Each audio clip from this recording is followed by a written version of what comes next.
Chapter 11 of Planet of the Damned by Harry Harrison. Chapter 11. Facing the silent Disans, Brion's thoughts hurtled about in sweeping circles. There would be no more than an instant tick of time before the Magter avenged themselves bloodily and completely.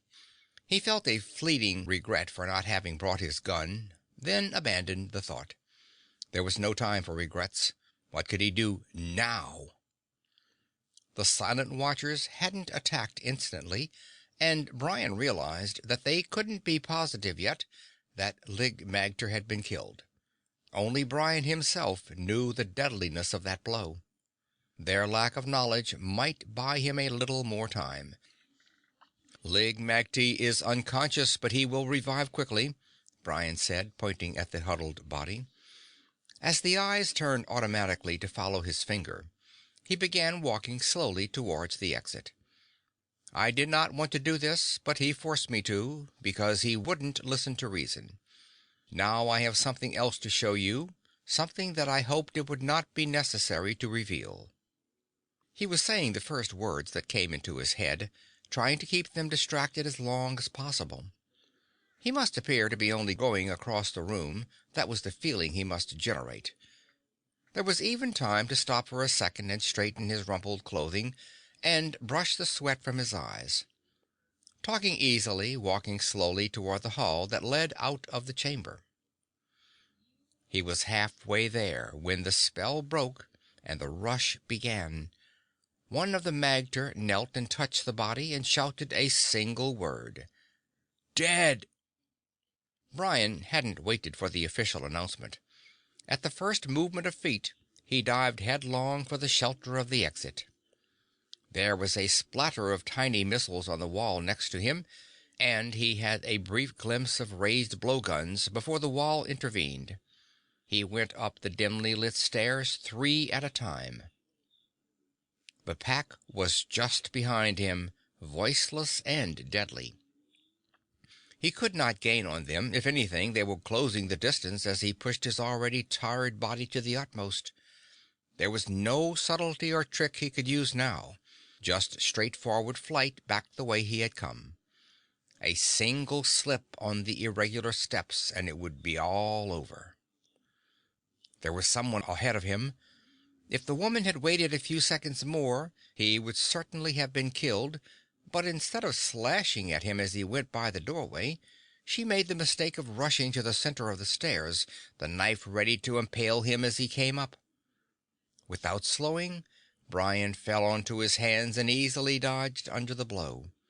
As he passed, he twisted and seized her around the waist, picking her from the ground.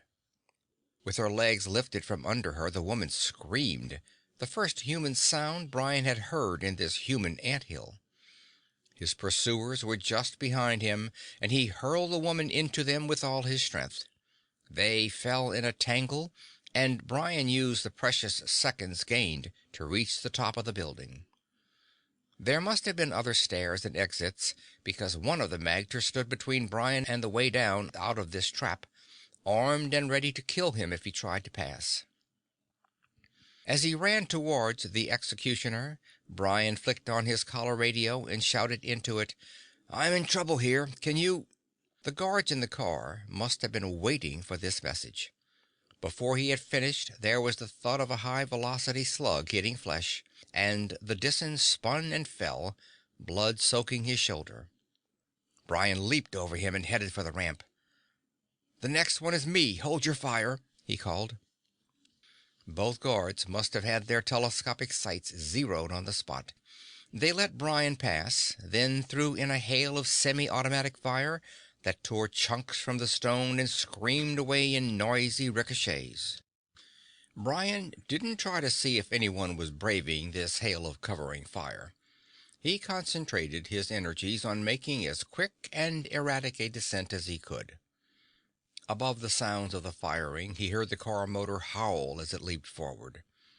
With their careful aim spoiled, the gunners switched to full automatic and unleashed a hailstorm of flying metal that bracketed the top of the tower. Cease firing, Brion gasped into the radio as he ran.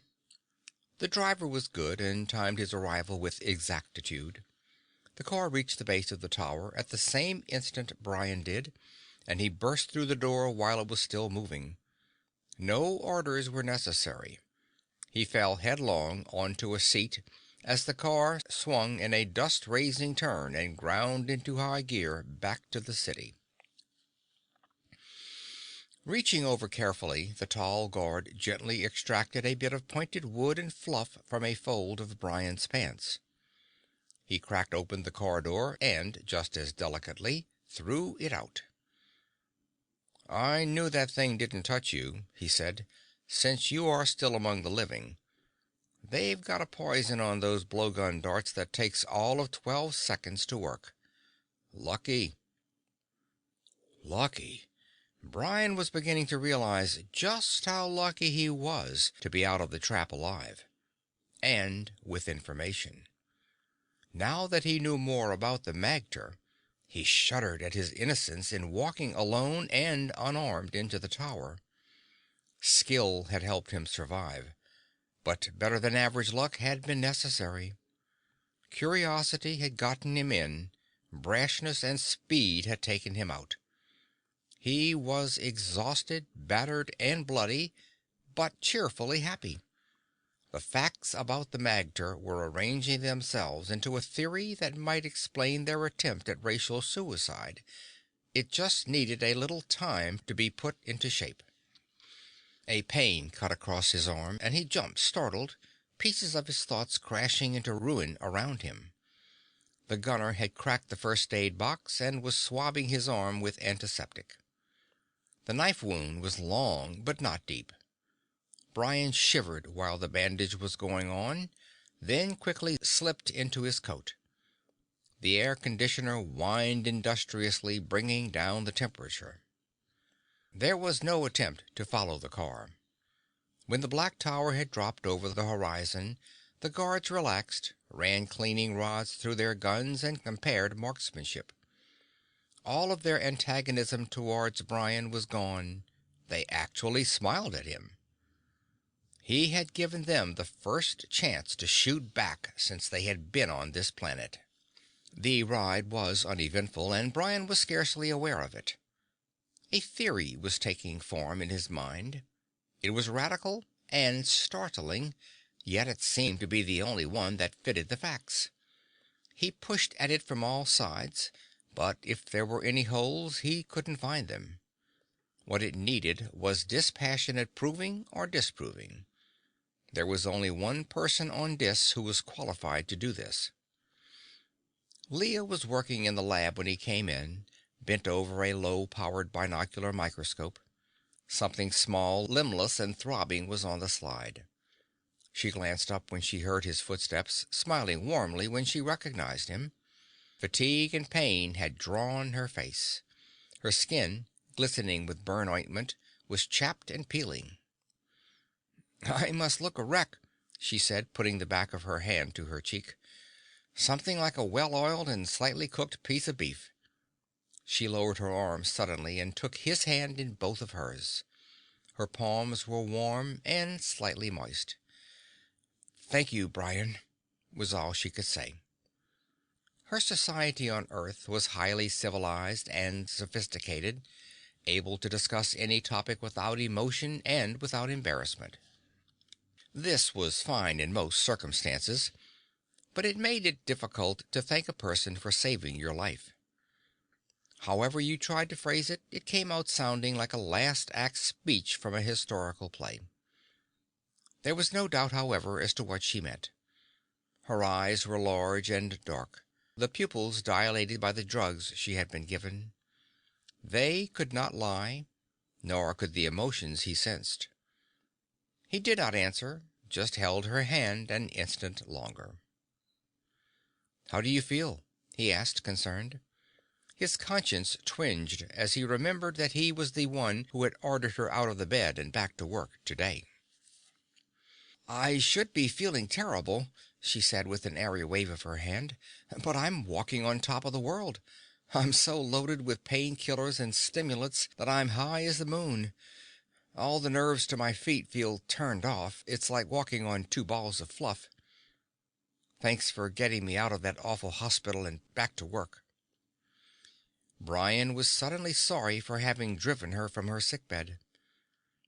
"Don't be sorry," Leah said, apparently reading his mind, but really seeing only his sudden ashamed expression. "I'm feeling no pain, honestly. I feel a little lightheaded and foggy at times, nothing more. And this is the job I came here to do. In fact, well, it's almost impossible to tell you just how fascinating it all is. It was almost worth getting baked and parboiled for." She swung back to the microscope, centering the specimen with a turn of the stage adjustment screw. "Poor Igel was right when he said this planet was exobiologically fascinating. This is a gastropod, a lot like Ostodomia, but it has parasitical morphological changes so profound that—" "There's something else I remember," Brion said, interrupting her enthusiastic lecture, only half of which he could understand. "Didn't Igel also hope that you would give some study to the natives as well as their environment? The problem is with the Disans, not with the local wildlife." "But I am studying them," Leah insisted. "The Disans have attained an incredibly advanced form of commensalism. Their lives are so intimately connected and integrated with the other life forms that they must be studied in relation to their environment. I doubt if they show as many external physical changes as little eating foot autostomia on the slide here, but there will surely be a number of psychological changes and adjustments that will crop up. One of these might be the explanation of their urge for planetary suicide." "That may be true, but I don't think so," Brion said. "I went on a little expedition this morning and found something that has more immediate relevancy." For the first time, Leah became aware of his slightly battered condition. Her drug-grooved mind could only follow a single idea at a time, and had overlooked the significance of the bandage and dirt. "I've been visiting," Brion said, forestalling the question on her lips. "The Magter are the ones who are responsible for causing the trouble, and I had to see them up close before I could make any decisions. It wasn't a very pleasant thing, but I found out what I wanted to know. They are different in every way from the normal Disans. I've compared them. I've talked to Ulv, the native who saved us in the desert, and I can understand him. He is not like us in many ways. He certainly couldn't be, living in this oven. But he is still undeniably human. He gave us drinking water when we needed it, then brought help. The Magter, the upper-class lords of Dis, are the direct opposite. As cold-blooded and ruthless a bunch of murderers as you can possibly imagine. They tried to kill me when they met me, without reason. Their clothes, habits, dwellings, manners, everything about them differs from that of the normal Disan. More importantly, the Magter are as coldly efficient and inhuman as a reptile. They have no emotions, no love, no hate, no anger, no fear, nothing. Each of them is a chilling bundle of thought processes and reactions, with all the emotions removed." "Aren't you exaggerating?" Leah asked. "After all, you can't be sure. It might just be part of their training not to reveal any emotional state. Everyone must experience emotional states, whether they like it or not." "That's my main point. Everyone does, except the Magter. I can't go into all the details now, so you'll just have to take my word for it. Even at the point of death, they have no fear or hatred. It may sound impossible, but it is true." Leah tried to shake the knots from her drug-hazed mind. "I'm dull today," she said. "You'll have to excuse me. If these rulers had no emotional responses, that might explain their present suicidal position. But an explanation like this raises more new problems than it supplies answers to the old ones. How did they get this way? It doesn't seem humanly possible to be without emotions of some kind. Just my point. Not humanly possible. I think these ruling class Dissens aren't human at all, like the other Dissens. I think they are alien creatures, robots or androids, anything except men. I think they are living in disguise among the normal human dwellers. At first, Leah started to smile, then her feelings changed when she saw his face. "You are serious?" she asked. "Never more so. I realize it must sound as if I've had my brains bounced around too much this morning. Yet this is the only idea I can come up with that fits all of the facts. Look at the evidence yourself. One simple thing stands out clearly and must be considered first if any theory is to hold up. That is the Magter's complete indifference to death, their own or anyone else's. Is that normal to mankind? No, but I can find a couple of explanations that I would rather explore first before dragging in an alien life form. There may have been a mutation or an inherited disease that has deformed or warped their minds. Wouldn't that be sort of self-eliminating? Brion asked. Anti-survival? People who die before puberty would find it a little difficult to pass on a mutation to their children. But let's not beat this one point to death. It's the totality of these people that I find so hard to accept. Any one thing might be explained away, but not the collection of them. What about their complete lack of emotion, or their manner of dress, and their secrecy in general? The ordinary Dissen wears a cloth kilt, while the Magter cover themselves as completely as possible. They stay in their black towers and never go out except in groups. Their dead are always removed so they can't be examined. In every way they act like a race apart, and I think they are. Granted for the moment that this outlandish idea might be true, how did they get here? And why doesn't anyone know about it besides them? Easily enough explained, Brion insisted. There are no written records on this planet. After the breakdown, when the handful of survivors were just trying to exist here, the aliens could have landed and moved in. Any interference could have been wiped out. Once the population began to grow, the invaders found they could keep control by staying separate so their alien difference wouldn't be noticed. Why should that bother them? Leah asked. If they are so indifferent to death, they can't have any strong thoughts on public opinion or alien body odor. Why would they bother with such a complex camouflage? And if they arrived from another planet, what has happened to the scientific ability that brought them here? Peace, Brion said. I don't know enough to be able even to guess at answers to half your questions. I'm just trying to fit a theory to the facts. And the facts are clear. The Magter are so inhuman they would give me nightmares if I were sleeping these days. What we need is more evidence. Then get it, Leah said with finality. I'm not telling you to turn murderer, but you might try a bit of grave digging. Give me a scalpel and one of your friends stretched out on a slab, and I'll quickly tell you what he is or is not. She turned back to the microscope and bent over the eyepiece. That was really the only way to hack the Gordian knot. Dis had only 36 more hours to live, so individual deaths shouldn't be of any concern. He had to find a dead Magter, and if none was obtainable in the proper condition, he had to get one of them by violence.